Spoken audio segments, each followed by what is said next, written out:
যে স্বাধীনতা অর্জন করা যতটা কঠিন, স্বাধীনতা রক্ষা করা তার চেয়েও বেশি কঠিন। আমাদের তিক্ত অভিজ্ঞতা রয়েছে।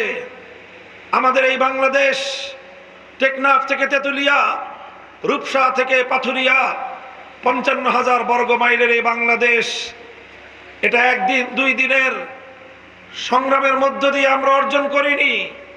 এই বাংলাদেশ অর্জন করতে আমাদেরকে তিনটি আধিপত্যবাদ সাম্রাজ্যবাদী শক্তির বিরুদ্ধে লড়াই করতে হয়েছে। আমাদেরকে 200 বছর পর্যন্ত সংগ্রাম করতে হয়েছে ব্রিটিশ বেনিয়াদের বিরুদ্ধে।